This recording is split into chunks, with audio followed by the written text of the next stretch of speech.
1 Coríntios, capítulo 1, versículo 1. Paulo, chamado pela vontade de Deus para ser apóstolo de Cristo Jesus, e o irmão Sóstenes. A igreja de Deus que está em Corinto, aos santificados em Cristo Jesus, chamados para ser santos, com todos os que em todos os lugares invocam o nome de nosso Senhor Jesus Cristo, Senhor deles e nosso. Que a graça e a paz de Deus, nosso Pai, e do Senhor Jesus Cristo estejam com vocês. Sempre dou graças ao meu Deus por vocês, por causa da graça de Deus que foi dada a vocês em Cristo Jesus. Porque em tudo vocês foram enriquecidos nele, em toda a palavra e em todo o conhecimento. Assim como o testemunho de Cristo tem sido confirmado em vocês. De maneira que não lhes falta nenhum dom, enquanto aguardam a revelação de nosso Senhor Jesus Cristo. Ele também os confirmará até o fim, para que vocês sejam irrepreensíveis no dia de nosso Senhor Jesus Cristo. Fiel é Deus, pelo qual vocês foram chamados à comunhão de seu Filho Jesus Cristo, nosso Senhor. Irmãos, pelo nome de nosso Senhor Jesus Cristo, peço-lhes que todos estejam de acordo naquilo que falam e que não haja divisões entre vocês, pelo contrário, que vocês sejam unidos no mesmo modo de pensar e num mesmo propósito. Pois, meus irmãos, fui informado a respeito de vocês por alguns membros da casa de Cloe de que há brigas entre vocês. Refiro-me ao fato de cada um de vocês dizer: eu sou de Paulo, eu sou de Apolo, eu sou de Cefas, eu sou de Cristo.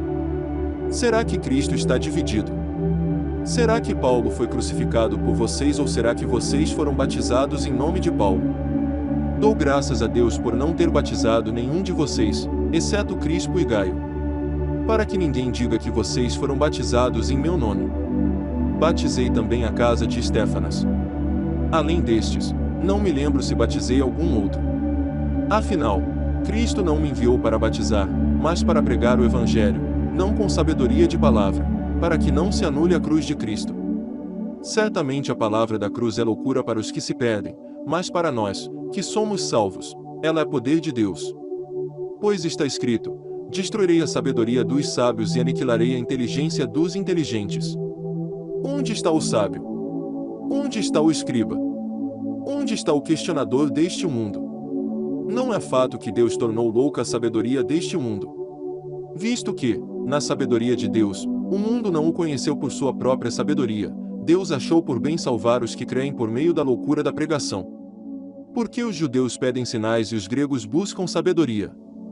Mas nós pregamos o Cristo crucificado, escândalo para os judeus, loucura para os gentios.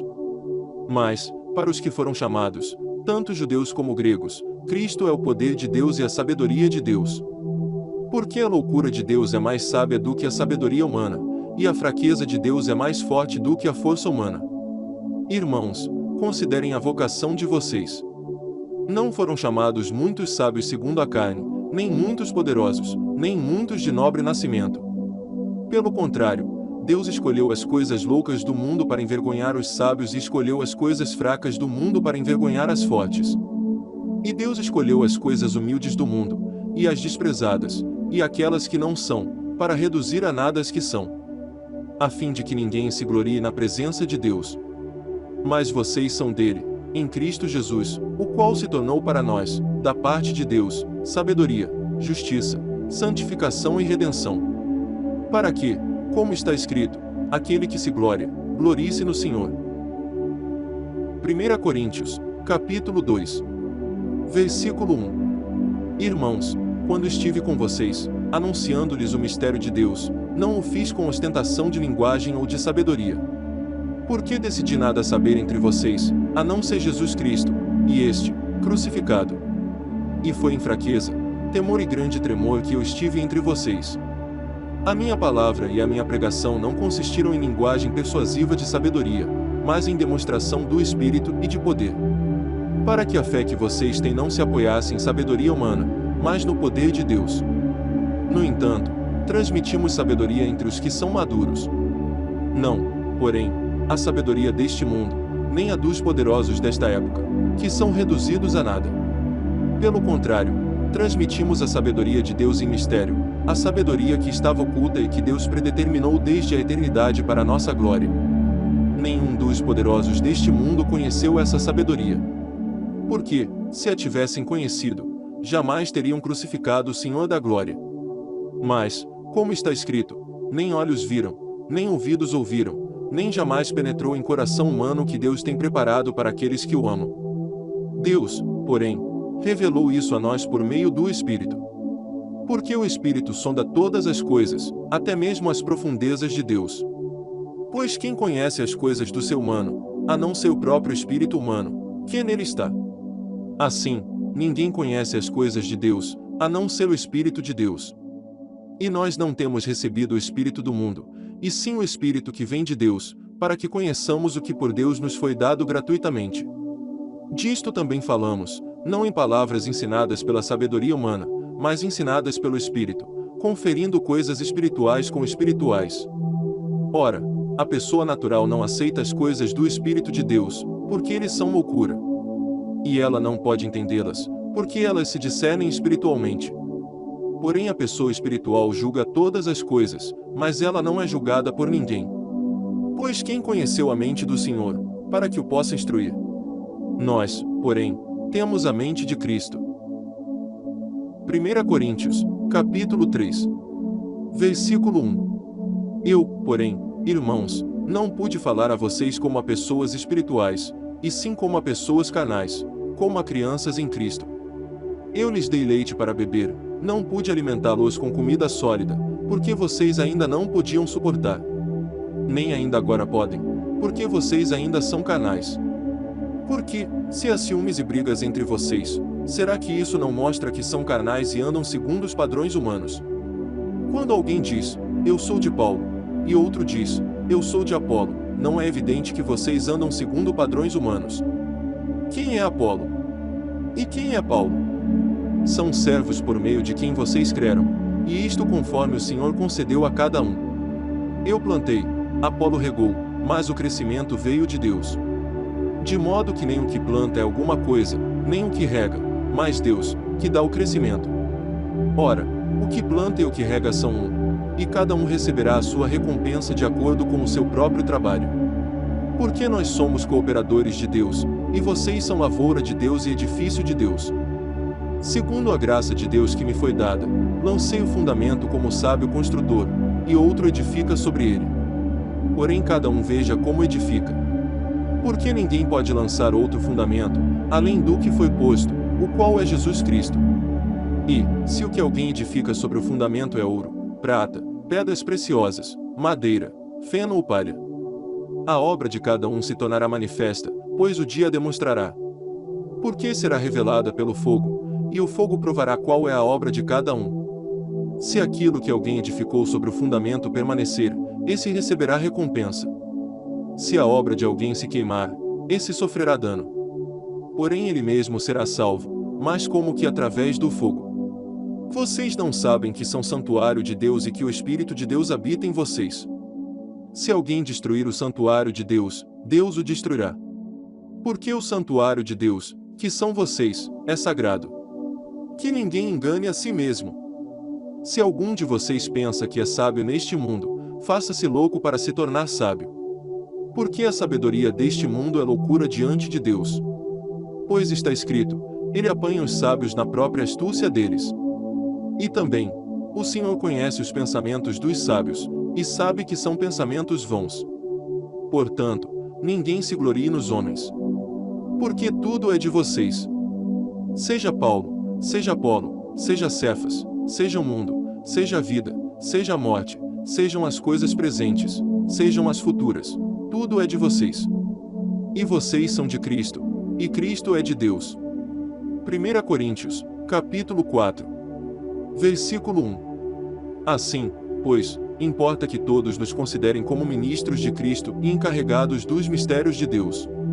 Ora, além disso, o que se requer destes encarregados é que cada um deles seja encontrado fiel. Mas a mim pouco importa ser julgado por vocês ou por um tribunal humano, nem eu julgo a mim mesmo. Porque a consciência não me acusa de nada. Mas nem por isso me dou por justificado, pois quem me julga é o Senhor. Portanto, não julguei nada antes do tempo, até que venha o Senhor, o qual não somente trará à plena luz as coisas ocultas das trevas, mas também manifestará os desígnios dos corações. e então cada um receberá o seu louvor da parte de Deus. Meus irmãos, apliquei estas coisas figuradamente a mim mesmo e a Apolo, por causa de vocês, para que por nosso exemplo vocês aprendam isto, não ultrapassem o que está escrito, para que ninguém se encha de orgulho a favor de um em prejuízo de outro. Pois quem é que faz com que você sobressaia? E o que é que você tem que não tenha recebido? E, se o recebeu, por que se glória, como se não o tivesse recebido? Vocês já estão fartos. Já são ricos. Chegaram a reinar sem nós. Sim, quem dera que vocês fossem reis, para que também nós viéssemos a reinar com vocês. Porque me parece que Deus pôs a nós, os apóstolos, em último lugar, como se fossemos condenados à morte. Porque nos tornamos espetáculo para o mundo, tanto para os anjos como para os seres humanos. Nós somos loucos por causa de Cristo, e vocês são sábios em Cristo. Nós somos fracos, e vocês são fortes, vocês são honrados, e nós somos desprezados. Até a presente hora, sofremos fome, sede e nudez, somos esbofeteados e não temos morada certa. E nos afadigamos, trabalhando com as nossas próprias mãos. Quando somos insultados, bendizemos, quando somos perseguidos, suportamos. Quando somos caluniados, procuramos conciliação. Até agora, temos chegado a ser considerados lixo do mundo, escória de todos. Não escrevo estas coisas para que vocês fiquem envergonhados, pelo contrário, para demonstrá-los como a meus filhos amados. Porque, ainda que vocês tivessem milhares de instrutores em Cristo, não teriam muitos pais, pois eu gerei vocês em Cristo Jesus, pelo Evangelho. Portanto, eu peço a vocês que sejam meus imitadores. Por esta causa, eu enviei até vocês Timóteo, que é meu filho amado e fiel no Senhor, o qual fará com que vocês se lembrem dos meus caminhos em Cristo Jesus, como, por toda parte, ensino em cada igreja. Alguns de vocês se encheram de orgulho, como se eu não fosse mais visitá-los. Mas, em breve, se o Senhor quiser, irei visitá-los, e então conhecerei não a palavra, mas o poder desses orgulhosos. Porque o reino de Deus consiste não em palavra, mas em poder. O que vocês preferem? Que eu vá até aí com um chicote ou com amor e espírito de mansidão? 1 Coríntios, capítulo 5. Versículo 1. Ouve-se por aí que entre vocês existe moralidade, e imoralidade tal como não existe nem mesmo entre os gentios, isto é, que alguém se atreva a possuir a mulher de seu próprio pai. E vocês andam cheios de orgulho, quando deveriam ter lamentado e tirado do meio de vocês quem fez uma coisa dessas. Eu, na verdade, ainda que fisicamente ausente, mas presente em espírito, já sentenciei, como se estivesse presente, o autor de tal infâmia. Em nome de nosso Senhor Jesus, reunidos vocês e o meu espírito, com o poder de Jesus, nosso Senhor. Que esse tal seja entregue a Satanás para a destruição da carne, a fim de que o espírito seja salvo no dia do Senhor. Não é bom esse orgulho que vocês têm. Por acaso vocês não sabem que um pouco de fermento leveda a massa toda? Joguem fora o velho fermento, para que vocês sejam nova massa, como, de fato, já são, sem fermento. Pois também Cristo, nosso Cordeiro Pascal, foi sacrificado.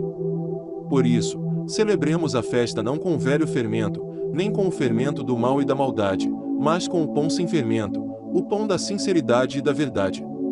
Na outra carta, já escrevi a vocês que não se associassem com os impuros. Refiro-me, com isto, não propriamente aos impuros deste mundo, aos avarentos, ladrões ou idólatras, pois, neste caso, vocês teriam de sair do mundo. Mas, agora, escrevo a vocês que não se associem com alguém que, dizendo-se irmão, for devasso, avarento, idólatra, maldizente, bêbado ou ladrão, nem mesmo comam com alguém assim. Pois com que direito haveria eu de julgar os de fora? Mas será que vocês não devem julgar os de dentro? Os de fora, esses Deus julgará. Expulsem o malfeitor do meio de vocês. 1 Coríntios, capítulo 6. Versículo 1. Quando algum de vocês tem uma questão contra outro, como se atreve a submeter isso a juízo diante dos injustos e não diante dos santos? Ou vocês não sabem que os santos hão de julgar o mundo? Ora, se o mundo deverá ser julgado por vocês, será que vocês não são competentes para julgar as coisas mínimas? Por acaso vocês não sabem que havemos de julgar os próprios anjos? Quanto mais as coisas desta vida. Portanto, quando precisam julgar negócios terrenos, por que vocês constituem como juízes aqueles que não têm nenhuma aceitação na igreja? Digo isso para a vergonha de vocês. Será que não existe nem ao menos um sábio entre vocês, que possa julgar entre seus irmãos? Mas um irmão vai a juízo contra outro irmão, e isto diante de não crentes. O simples fato de moverem ações uns contra os outros já é completa derrota para vocês. Por que não preferem sofrer a injustiça? Por que não preferem ficar com o prejuízo? Mas vocês mesmos cometem injustiça e causam prejuízo, e isto aos próprios irmãos. Ou vocês não sabem que os injustos não herdarão o reino de Deus? Não se enganem, nem imorais, nem idólatras, nem adúlteros, nem afeminados, nem homossexuais, nem ladrões, nem avarentos, nem bêbados, nem maldizentes, nem roubadores herdarão o reino de Deus. Alguns de vocês eram assim. Mas vocês foram lavados, foram santificados, foram justificados no nome do Senhor Jesus Cristo e no Espírito do nosso Deus. Todas as coisas me são lícitas, mas nem todas convêm. Todas as coisas me são lícitas, mas eu não me deixarei dominar por nenhuma delas. Os alimentos são para o estômago, e o estômago existe para os alimentos. Mas Deus destruirá tanto o estômago quanto os alimentos. Porém o corpo não é para a imoralidade, mas para o Senhor, e o Senhor, para o corpo. Deus ressuscitou o Senhor e também nos ressuscitará pelo seu poder. Vocês não sabem que o corpo de cada um de vocês é membro de Cristo? E será que eu tomaria os membros de Cristo e os faria membros de uma prostituta? De modo nenhum. Ou não sabem que o homem que se une à prostituta forma um só corpo com ela? Porque, como se diz, os dois se tornarão uma só carne. Mas aquele que se une ao Senhor é um só espírito com ele. Fujam da imoralidade sexual. Qualquer outro pecado que uma pessoa cometer é fora do corpo, mas aquele que pratica imoralidade sexual peca contra o próprio corpo. Será que vocês não sabem que o corpo de vocês é santuário do Espírito Santo, que está em vocês e que vocês receberam de Deus, e que vocês não pertencem a vocês mesmos? Porque vocês foram comprados por preço. Agora, pois, glorifiquem a Deus no corpo de vocês. 1 Coríntios, capítulo 7. Versículo 1. Quanto ao que vocês me escreveram, é bom que o homem não toque em mulher. Digo que, por causa da imoralidade, cada homem tem a sua esposa, e cada mulher tem o seu próprio marido. Que o marido conceda à esposa o que lhe é devido, e também, de igual modo, a esposa, ao seu marido. A esposa não tem poder sobre o seu próprio corpo, e sim o marido, e também, de igual modo, o marido não tem poder sobre o seu próprio corpo, e sim a esposa. Não se privem um ao outro, a não ser talvez por mútuo consentimento, por algum tempo, para se dedicarem à oração. Depois, retomem a vida conjugal, para que Satanás não tente vocês por não terem domínio próprio. E digo isto como concessão e não como mandamento. Gostaria que todos os homens fossem como eu. No entanto, cada um tem de Deus o seu próprio dom, na verdade, de um modo, outro, de outro. E aos solteiros e às viúvas, digo que lhes seria bom se permanecessem no estado em que também eu vivo. Mas, se não conseguem se dominar, que se casem, porque é melhor casar do que arder em desejos.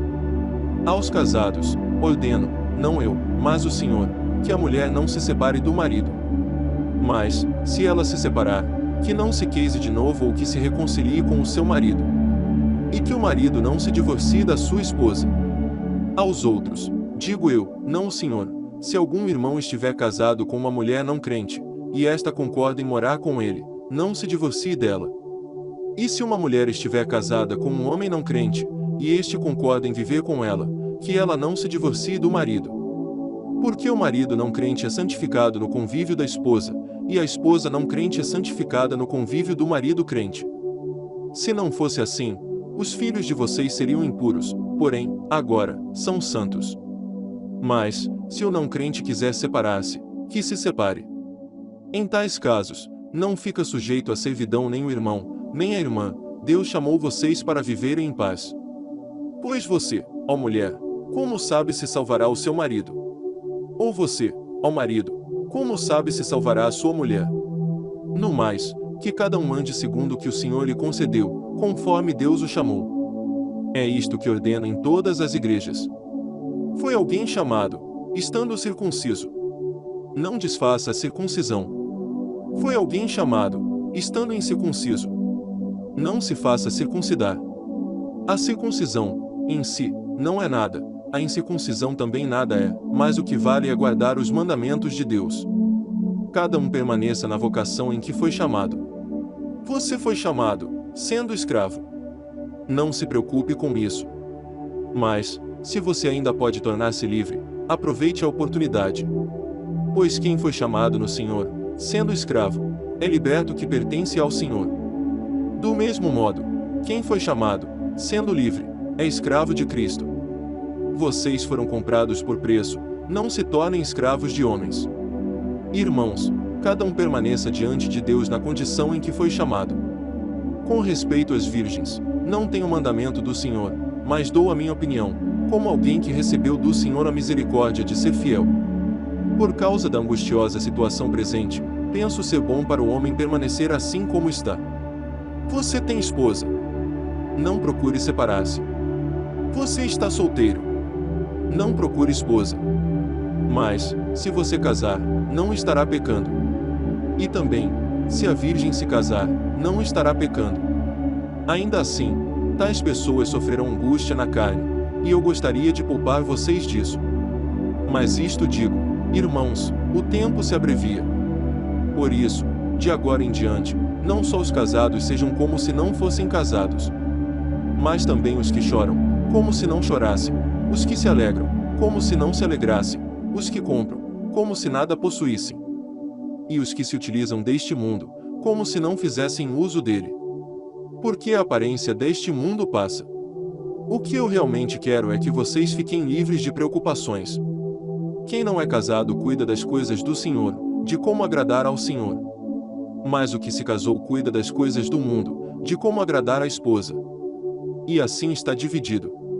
Também a mulher, tanto a viúva como a virgem, cuida das coisas do Senhor, para ser santa, assim no corpo como no espírito.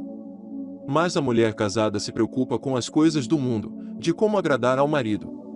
Digo isto para o próprio bem de vocês, não para impor imitações, mas tendo em vista o que é decente para que vocês possam se consagrar ao Senhor, sem distração alguma.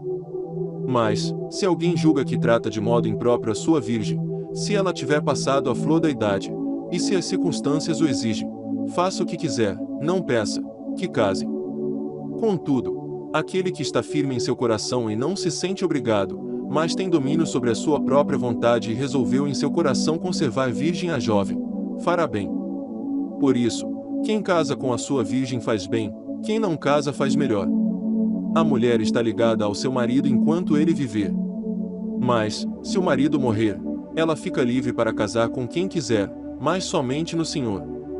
Porém, ela será mais feliz se permanecer viúva, segundo a minha opinião, e penso que também eu tenho o Espírito de Deus. 1 Coríntios, capítulo 8, versículo 1. No que se refere às coisas sacrificadas a ídolos, sabemos que todos temos conhecimento. O conhecimento leva ao orgulho, mas o amor edifica. Se alguém julga conhecer alguma coisa, ainda não conhece como deveria conhecer. Mas, se alguém ama a Deus, esse é conhecido por ele. Quanto a comer alimentos sacrificados a ídolos, sabemos que o ídolo, por si mesmo, nada é no mundo e que não há senão um só Deus. Porque, ainda que existam alguns que são chamados de deuses, quer no céu ou sobre a terra, como há muitos deuses, e muitos senhores. Para nós, porém, há um só Deus, o Pai, de quem são todas as coisas e para quem existimos, e um só Senhor, Jesus Cristo, por meio de quem todas as coisas existem e por meio de quem também nós existimos. Entretanto, nem todos têm esse conhecimento.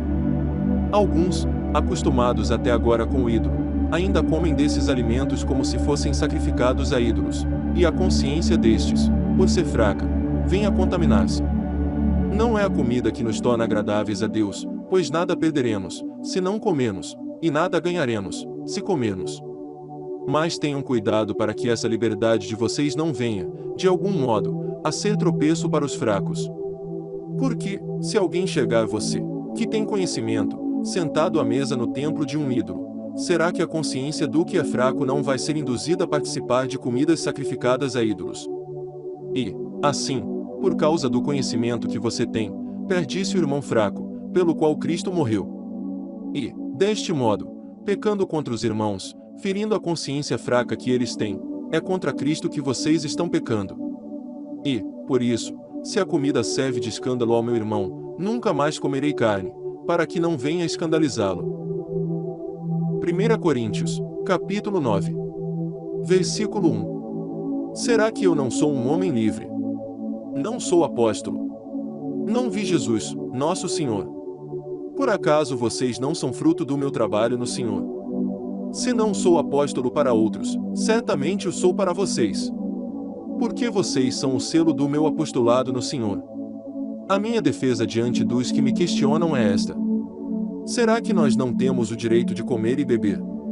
Será que não temos o direito de levar conosco uma mulher crente como esposa, como fazem os demais apóstolos, os irmãos do Senhor e Cefas? Ou será que somente eu e Barnabé temos de trabalhar para viver? Quem é que vai à guerra às suas próprias custas? Quem planta uma vinha e não come do seu fruto? Ou quem apacenta um rebanho e não se alimenta do leite do rebanho? Será que eu digo isso apenas como homem? Não é verdade que a lei também o diz? Porque na lei de Moisés está escrito: não amarre a boca do boi quando ele pisa o trigo. Por acaso Deus está preocupado com bois? Será que não é certamente por nossa causa que ele está dizendo isso? É claro que é por nossa causa que isso está escrito. Pois quem lavra deve fazê-lo com esperança, e o que colhe deve fazê-lo na esperança de receber a parte que lhe é devida. Se nós semeamos entre vocês as coisas espirituais, será muito recolhermos de vocês bens materiais. Se outros participam desse direito sobre vocês, não o temos nós em maior medida. Entretanto, não fizemos uso desse direito. Pelo contrário, suportamos tudo, para não criarmos qualquer obstáculo ao Evangelho de Cristo. Vocês não sabem que os que prestam serviços sagrados se alimentam do próprio templo e que os que servem ao altar participam do que é oferecido sobre o altar? Assim também o Senhor ordenou aos que pregam o Evangelho que vivam do Evangelho. Eu, porém, não tenho feito uso de nenhuma destas coisas e não escrevo isto para que assim se faça comigo. Preferiria morrer a deixar que alguém me tire esta glória. Se anuncio o Evangelho, não tenho de que me gloriar, pois sobre mim pesa essa obrigação, porque ai de mim se não pregar o Evangelho. Se o faço de livre vontade, tenho recompensa, mas, se o faço por obrigação, é porque uma responsabilidade me foi confiada. Nesse caso, qual é a minha recompensa? É que, anunciando o Evangelho, eu o apresente de graça, para não me valer do direito que ele me dá. Porque, sendo livre de todos, fiz-me escravo de todos, a fim de ganhar o maior número possível. Para com os judeus, fiz-me como judeu, a fim de ganhar os judeus, para os que vivem sob o regime da lei, como se eu mesmo assim vivesse, para ganhar os que vivem debaixo da lei, embora eu não esteja debaixo da lei. Ao sem lei, como se eu mesmo fosse, não estando sem lei para com Deus, mas debaixo da lei de Cristo, para ganhar os que vivem fora do regime da lei. Fiz-me fraco para com os fracos, a fim de ganhar os fracos. Fiz-me tudo para com todos, a fim de, por todos os modos, salvar alguns. Tudo faço por causa do Evangelho, para ser também participante dele. Vocês não sabem que os que correm no estádio, todos, na verdade, correm, mas um só leva o prêmio. Corram de tal maneira que ganhem o prêmio. Todo atleta em tudo se domina, aqueles, para alcançar uma coroa corruptível, nós, porém, a incorruptível. Assim corro também eu, não sem meta, assim luto, não como desferindo golpes no ar. Mas esmurro meu corpo e o reduzo à escravidão, para que, tendo pregado a outros, não venha eu mesmo a ser desqualificado. 1 Coríntios capítulo 10. Versículo 1. Ora, irmãos, não quero que vocês ignorem que os nossos pais estiveram todos sob a nuvem, e todos passaram pelo mar. E todos, em Moisés, foram batizados, tanto na nuvem como no mar. Todos eles comeram do mesmo alimento espiritual, e beberam da mesma bebida espiritual. Porque bebiam de uma pedra espiritual que os seguia, e a pedra era Cristo. Mas Deus não se agradou da maioria deles, razão pela qual ficaram prostrados no deserto. Ora, estas coisas se tornaram exemplos para nós, a fim de que não cobicemos as coisas mais, como eles cobiçaram. Não sejam idólatras, como alguns deles foram, conforme está escrito: o povo assentou-se para comer e beber e levantou-se para se divertir. E não pratiquemos imoralidade, como alguns deles o fizeram e caíram mortos, num só dia, 23.000. Não ponhamos Cristo à prova, como alguns deles fizeram e foram mortos pelas serpentes. Não fiquem murmurando, como alguns deles murmuraram e foram destruídos pelo exterminador. Estas coisas aconteceram com eles para servir de exemplo e foram escritas como advertência a nós, para quem o fim dos tempos tem chegado. Por isso, aquele que pensa estar em pé veja que não caia. Não sobreveio a vocês nenhuma tentação que não fosse humana, mas Deus é fiel e não permitirá que vocês sejam tentados além do que podem suportar. Pelo contrário, juntamente com a tentação proverá livramento, para que vocês a possam suportar. Portanto, meus amados, fujam da idolatria. Falo como a pessoas sábias, julguem vocês mesmos o que digo. Não é fato que o cálice da bênção que abençoamos é a comunhão do sangue de Cristo. E não é fato que o pão que partimos é a comunhão do corpo de Cristo. Porque nós, embora muitos, somos unicamente um pão, um só corpo, porque todos participamos do único pão. Considerem o Israel segundo a carne.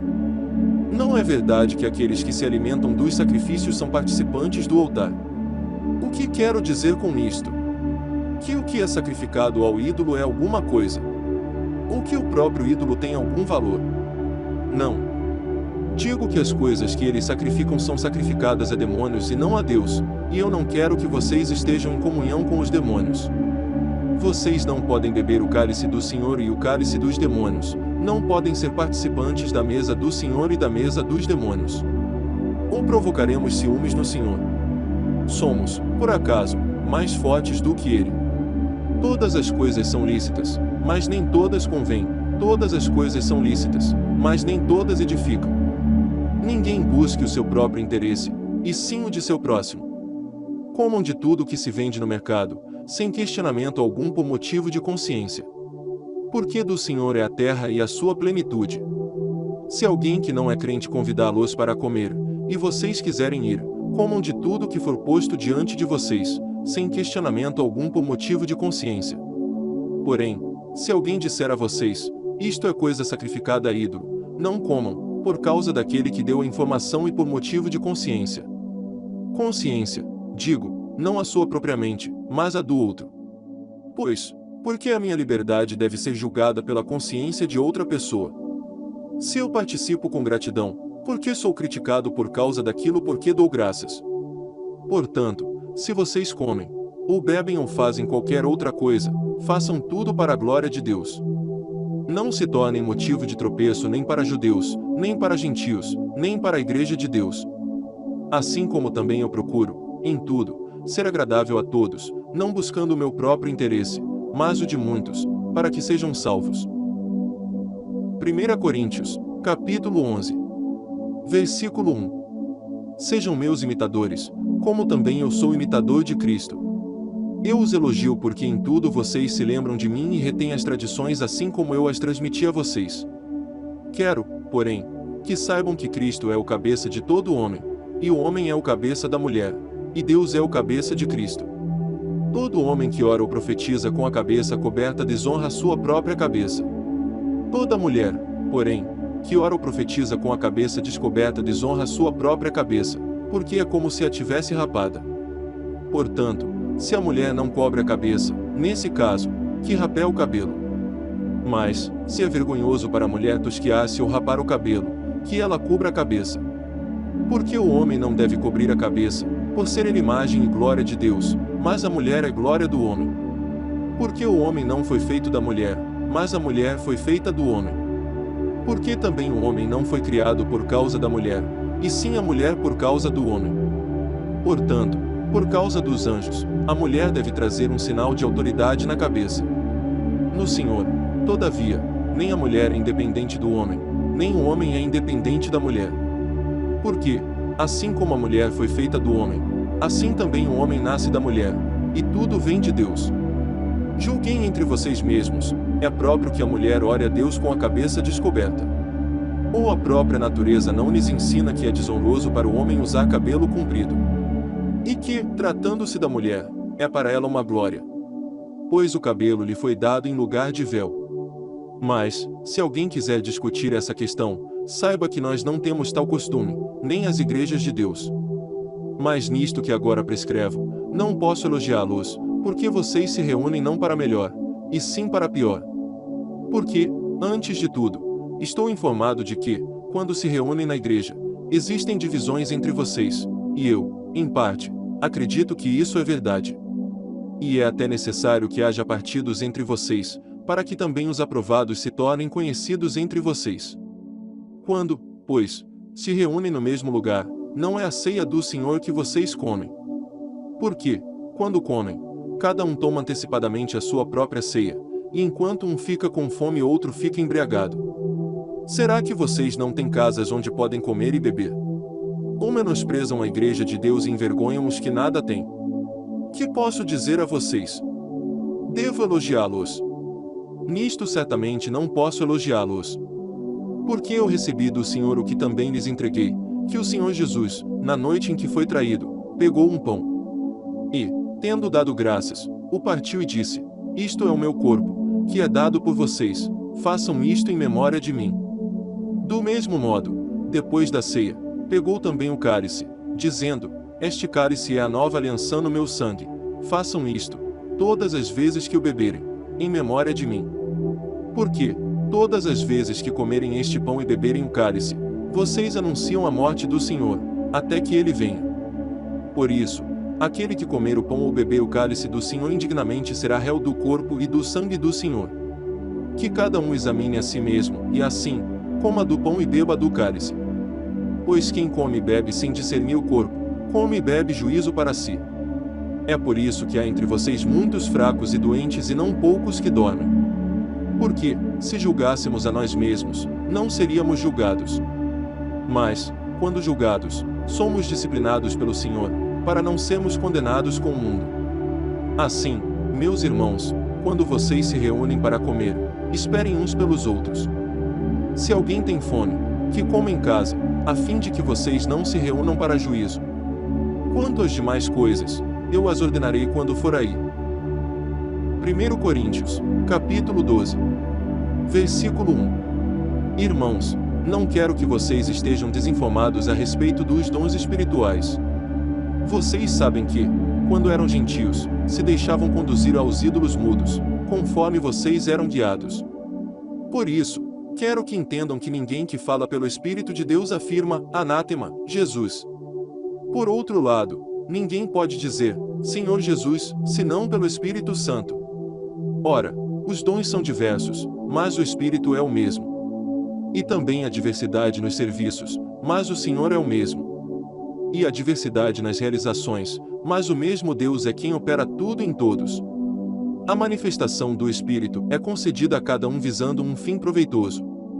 Porque a um é dada, mediante o Espírito, a palavra da sabedoria, a outro, segundo o mesmo Espírito, a palavra do conhecimento. A um é dada, no mesmo Espírito, a fé, a outro, no mesmo Espírito, dons de curar. A outro, operações de milagres, a outro, profecia, a outro, discernimento de espíritos. A um é dada a variedade de línguas e a outro, capacidade para interpretá-las. Mas um só e o mesmo Espírito realiza todas essas coisas, distribuindo-as a cada um, individualmente, conforme ele quer. Porque, assim como o corpo é um e tem muitos membros, e todos os membros, mesmo sendo muitos, constituem um só corpo, assim também é com respeito a Cristo. Pois, em um só Espírito, todos nós fomos batizados em um só corpo, quer judeus, quer gregos, quer escravos, quer livres. E a todos nós foi dado beber de um só Espírito. Porque também o corpo não é um só membro, mas muitos. Se o pé disser, porque não sou mão, não sou do corpo, nem por isso deixa de ser do corpo. Se o ouvido disser, porque não sou olho, não sou do corpo, nem por isso deixa de ser do corpo. Se todo o corpo fosse olho, onde estaria o ouvido? Se todo ele fosse ouvido, onde estaria o olfato? Mas Deus dispôs os membros, colocando cada um deles no corpo, como ele quis. Se todos, porém, fossem um só membro, onde estaria o corpo? O certo é que há muitos membros, mas um só corpo. Os olhos não podem dizer à mão, não precisamos de você. E a cabeça não pode dizer aos pés, não preciso de vocês. Pelo contrário, os membros do corpo que parecem ser mais fracos são necessários. E os que nos parecem menos dignos no corpo, a estes damos muito maior honra. Também os que em nós não são decorosos revestimos de especial honra. Ao passo que os nossos membros nobres não têm necessidade disso. Contudo, Deus coordenou o corpo, concedendo muito mais honra àquilo que menos tinha. Para que não haja divisão no corpo, mas para que os membros cooperem, com igual cuidado, em favor uns dos outros. De maneira que, se um membro sofre, todos sofrem com ele, e se um deles é honrado, todos os outros se alegram com ele. Ora, vocês são o corpo de Cristo, individualmente, membros desse corpo. A uns Deus estabeleceu na igreja, primeiramente, apóstolos, em segundo lugar, profetas, em terceiro lugar, mestres, depois, operadores de milagres, depois, os que têm dons de curar, ou de ajudar, ou de administrar, ou de falar em variedade de línguas. Será que são todos apóstolos? Será que são todos profetas? Será que são todos mestres? São todos operadores de milagres? Todos têm dons de curar? Todos falam em línguas? Todos têm o dom de interpretar essas línguas? Entretanto, procurem, com zelo, os melhores dons. E eu passo a mostrar-lhes um caminho ainda mais excelente. 1 Coríntios, capítulo 13. Versículo 1. Ainda que eu fale as línguas dos homens e dos anjos, se não tiver amor, serei como bronze que soa ou como símbolo que retine. Ainda que eu tenha o dom de profetizar e conheça todos os mistérios e toda a ciência, ainda que eu tenha tamanha fé, a ponto de transportar montes, se não tiver amor, nada serei. E ainda que eu distribua todos os meus bens entre os pobres e ainda que entregue o meu próprio corpo para ser queimado, se não tiver amor, isso de nada me adiantará. O amor é paciente e bondoso. O amor não arde em ciúmes, não se envaidece, não é orgulhoso. Não se conduz de forma inconveniente, não busca os seus interesses, não se irrita, não se ressente do mal. O amor não se alegra com a injustiça, mas se alegra com a verdade. O amor tudo sofre, tudo crê, tudo espera, tudo suporta. O amor jamais acaba. Havendo profecias, desaparecerão, havendo línguas, cessarão, havendo ciência, passará. Pois o nosso conhecimento é incompleto e a nossa profecia é incompleta. Mas, quando vier o que é completo, então o que é incompleto será aniquilado. Quando eu era menino, falava como menino, sentia como menino, pensava como menino. Quando cheguei a ser homem, desisti das coisas próprias de menino. Porque agora vemos como num espelho, de forma obscura, depois veremos face a face. Agora meu conhecimento é incompleto, depois conhecerei como também sou conhecido. Agora, pois, permanecem a fé, a esperança e o amor, estes três, porém o maior deles é o amor. 1 Coríntios, capítulo 14. Versículo 1. Sigam o amor e procurem com zelo os dons espirituais, principalmente o de profetizar. Pois quem fala em línguas não fala para as pessoas, mas fala para Deus, ninguém o entende, pois, por meio do Espírito, fala mistérios. Mas o que profetiza fala para as pessoas, edificando, exortando e consolando. O que fala em línguas a si mesmo edifica, mas o que profetiza edifica a igreja. Eu quero que vocês todos falem em línguas, mas muito mais que profetizem. Pois quem profetiza é superior ao que fala em línguas, a não ser que as interprete, para que a igreja receba edificação. E, agora, irmãos, se eu for até aí falando em línguas, que proveito vocês terão, se eu não falar por meio de revelação, de conhecimento, de profecia ou de doutrina? É assim com instrumentos inanimados, como a flauta ou a harpa, quando emitem sons. Se não emitirem sons bem distintos, como se poderá reconhecer o que se toca na flauta ou na harpa? Pois também se a trombeta der som incerto, quem se preparará para a batalha? Assim também vocês, se com a língua não disserem palavra compreensível, como se entenderá o que é dito? Porque vocês estarão como que falando ao vento. Há, sem dúvida, muitos tipos de vozes no mundo, e nenhuma delas é sem sentido.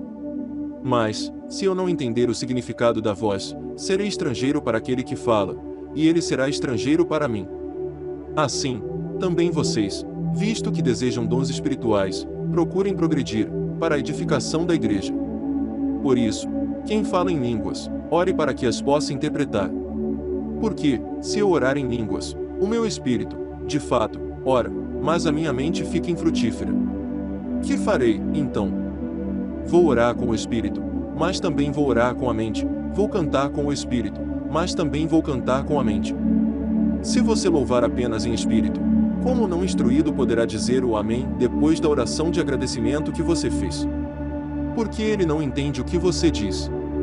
A sua oração de agradecimento pode ser muito boa, mas o outro não é edificado. Dou graças a Deus, porque falo em línguas mais do que todos vocês. Contudo, na igreja prefiro falar 5 palavras com o meu entendimento, para instruir os outros, do que falar 10.000 palavras em línguas. Irmãos, não sejam meninos no entendimento. Quanto à maldade, sim, sejam crianças, mas, quanto ao entendimento, sejam pessoas maduras. Na lei está escrito: falarei a este povo por meio de homens de outras línguas e por meio de lábios de outros povos, e nem assim me ouvirão, diz o Senhor. Portanto, as línguas constituem um sinal não para os que creem, mas para os que não creem. A profecia, no entanto, não é para os que não creem, e sim para os que creem. Assim, se toda a igreja se reunir no mesmo lugar e todos se puserem a falar em línguas, no caso de entrarem pessoas não instruídas ou não crentes, será que não vão dizer que vocês estão loucos? Porém, se todos profetizarem, e entrar ali um não crente ou não instruído, ele será convencido por todos e julgado por todos. Coração se tornarão manifestos, e assim, prostrando-se com o rosto em terra, adorará a Deus, testemunhando que Deus está, de fato, no meio de vocês. Que fazer, então, irmãos? Quando vocês se reúnem, um tem um salmo, outro tem um ensino, este traz uma revelação, aquele fala em línguas, e ainda outro faz a interpretação. Que tudo seja feito para edificação. No caso de alguém falar em línguas, que não sejam mais do que 2 ou, quando muito, 3, e isto sucessivamente, e haja alguém que interprete. Mas, não havendo quem interprete, fique calado na igreja, falando consigo mesmo e com Deus. Tratando-se de profetas, falem apenas 2 ou 3, e os outros julguem. Se, porém, vier uma revelação a alguém que esteja sentado, cale-se o primeiro. Porque todos poderão profetizar, um após outro, para que todos aprendam e sejam consolados. Os espíritos dos profetas estão sujeitos aos próprios profetas. Porque Deus não é Deus de confusão, e sim de paz. Como em todas as igrejas dos santos. Que as mulheres se conservem caladas nas igrejas, porque não lhes é permitido falar, mas estejam submissas, como também a lei o determina.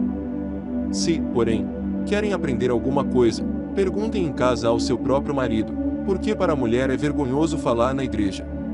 Por acaso a palavra de Deus se originou no meio de vocês? Ou será que ela veio exclusivamente para vocês? Se alguém se considera profeta ou espiritual, reconheça que é mandamento do Senhor o que estou escrevendo para vocês. E, se alguém o ignorar, será ignorado. Portanto, meus irmãos, procurem com zelo o dom de profetizar e não proíbam que se fale em línguas. Tudo, porém, seja feito com decência e ordem. 1 Coríntios, capítulo 15. Versículo 1. Irmãos, venho lembrar-lhes o evangelho que anunciei a vocês, o qual vocês receberam e no qual continuam firmes. Por meio dele vocês também são salvos, se retiverem a palavra assim tal como a preguei a vocês, a menos que tenham crido em vão.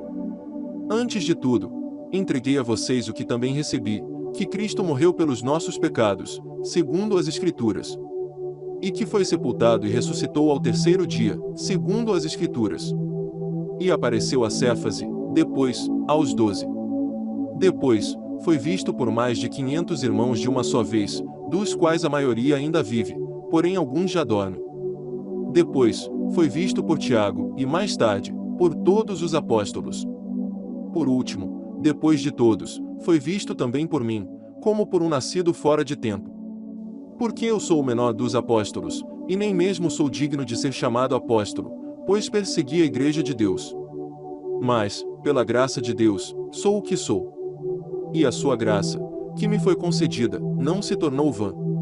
Pelo contrário, trabalhei muito mais do que todos eles, todavia, não eu, mas a graça de Deus comigo. Portanto, seja eu ou sejam eles, assim pregamos e assim vocês creram. Ora, se o que se prega é que Cristo ressuscitou dentre os mortos, como alguns de vocês afirmam que não há ressurreição de mortos? E, se não há ressurreição de mortos, então Cristo não ressuscitou. E, se Cristo não ressuscitou, é vã a nossa pregação, e é vã a fé que vocês têm. Além disso, somos tidos por falsas testemunhas de Deus, porque temos testemunhado contra Deus que ele ressuscitou a Cristo, ao qual ele não ressuscitou, se é certo que os mortos não ressuscitam. Porque, se os mortos não ressuscitam, também Cristo não ressuscitou. E, se Cristo não ressuscitou, é vã a fé que vocês têm, e vocês ainda permanecem nos seus pecados. E ainda mais, os que adormeceram em Cristo estão perdidos. Se a nossa esperança em Cristo se limita apenas a esta vida, somos as pessoas mais infelizes deste mundo. Mas, de fato, Cristo ressuscitou dentre os mortos, sendo ele as primícias dos que dormem. Visto que a morte veio por um homem, também por um homem veio a ressurreição dos mortos. Porque, assim como, em Adão, todos morrem, assim também todos serão vivificados em Cristo. Cada um, porém, na sua ordem, Cristo, as primícias, depois, os que são de Cristo, na sua vinda. E então virá o fim, quando ele entregar o reino ao Deus e Pai, quando houver destruído todo o principado, bem como toda potestade e poder. Porque é necessário que ele reine até que tenha posto todos os inimigos debaixo dos seus pés. O último inimigo a ser destruído é a morte. Porque ele sujeitou todas as coisas debaixo dos seus pés. E, quando diz que todas as coisas lhe estão sujeitas, certamente exclui aquele que tudo lhe sujeitou. Quando, porém, todas as coisas lhe estiverem sujeitas, então o próprio Filho também se sujeitará àquele que todas as coisas lhe sujeitou, para que Deus seja tudo em todos. De outra maneira, que farão os que se batizam por causa dos mortos? Se de fato os mortos não ressuscitam, por que se batizam por causa deles? E por que também nós nos expomos a perigos a toda hora? Dia após dia, morro. Eu afirmo isso, irmãos, pelo orgulho que tenho de vocês, em Cristo Jesus, nosso Senhor. Se, como homem, lutei em Éfeso contra feras, qual foi o meu proveito? Se os mortos não ressuscitam, comamos e bebamos, porque amanhã morreremos.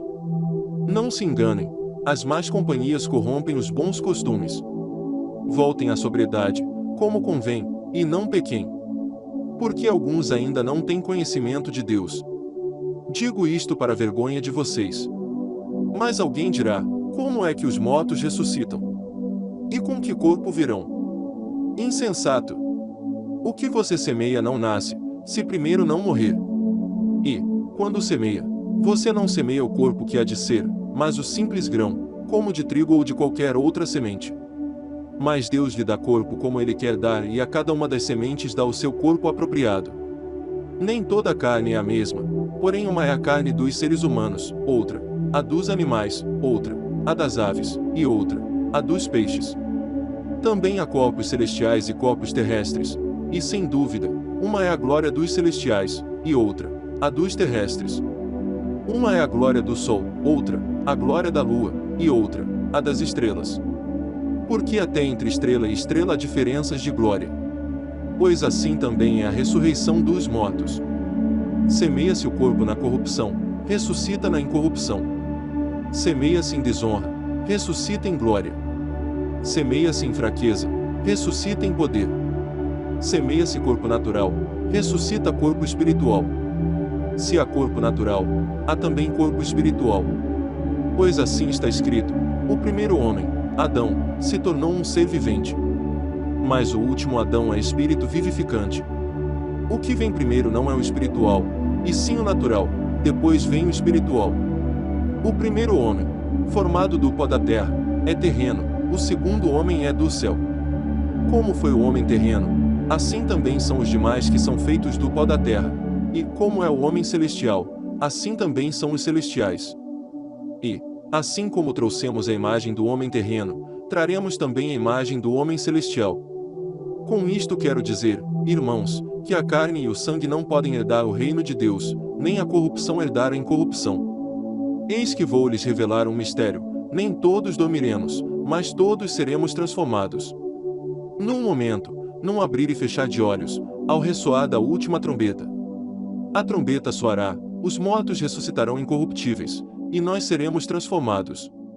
Porque é necessário que este corpo corruptível se revista da incorruptibilidade, e que o corpo mortal se revista da imortalidade. E, quando este corpo corruptível se revestir de incorruptibilidade e o que é mortal se revestir de imortalidade, então se cumprirá a palavra que está escrita: tragada foi a morte pela vitória. Onde está, ó morte, a sua vitória? Onde está, ó morte, o seu aguilhão? O aguilhão da morte é o pecado, e a força do pecado é a lei. Graças a Deus, que nos dá a vitória por meio de nosso Senhor Jesus Cristo. Portanto, meus amados irmãos, sejam firmes, inabaláveis e sempre abundantes na obra do Senhor, sabendo que, no Senhor, o trabalho de vocês não é vão. 1 Coríntios, capítulo 16. Versículo 1. Quanto à coleta para os santos, façam também vocês como ordenei às igrejas da Galácia. No primeiro dia da semana, cada um de vocês separe uma quantia, conforme a sua prosperidade, e vá juntando, para que não seja necessário fazer coletas quando eu for. E, quando eu tiver chegado, enviarei, com cartas, aqueles que vocês aprovarem, para que levem a oferta de vocês a Jerusalém. Se for conveniente que eu também vá, eles irão comigo. Irei visitar vocês por ocasião da minha passagem pela Macedônia, porque devo passar pela Macedônia. E bem pode ser que eu me demore ou mesmo passe o inverno com vocês, para que vocês me encaminhem nas viagens que eu tenha de fazer. Porque não quero, agora, ver vocês apenas de passagem, pois espero permanecer algum tempo com vocês, se o Senhor o permitir. Mas ficarei em Éfeso até o Pentecostes. Porque uma porta grande e oportuna para o trabalho se abriu para mim, e há muitos adversários. E, se Timóteo for, façam tudo para que não tenha nada a temer enquanto estiver entre vocês, porque trabalha na obra do Senhor, como também eu. Portanto, que ninguém o despreze. Ajudem-no a continuar a viagem em paz, para que venha até aqui, visto que o espero com os irmãos. Quanto ao irmão Apolo, muito lhe tenho recomendado que fosse visitar vocês em companhia dos irmãos, mas ele não quis de jeito nenhum ir agora. Irá, porém, quando tiver oportunidade. Fiquem alertas, permaneçam firmes na fé, mostrem coragem, sejam fortes. Façam todas as coisas com amor. E agora, irmãos, eu peço a vocês o seguinte: os membros da casa de Estéfanas são as primícias da Acaia e eles se consagraram ao serviço dos santos. Portanto, sujeitem-se a pessoas como eles, bem como a todo aquele que é cooperador e obreiro. Alegro-me com a vinda de Estéfanas, de Fortunato e de Acaico, porque eles supriram o que faltava da parte de vocês. Porque trouxeram refrigério ao meu espírito e ao de vocês também. Deem o devido reconhecimento a homens como esses. As igrejas da província da Ásia mandam saudações. Também Áquila e Priscila mandam cordiais saudações no Senhor, juntamente com a igreja que se reúne na casa deles. Todos os irmãos mandam saudações. Saúdem uns aos outros com um beijo santo. Eu, Paulo, escrevo a saudação de próprio punho. Se alguém não ama o Senhor, seja anátema. Maranata. A graça do Senhor Jesus esteja com vocês. O meu amor esteja com todos vocês, em Cristo Jesus.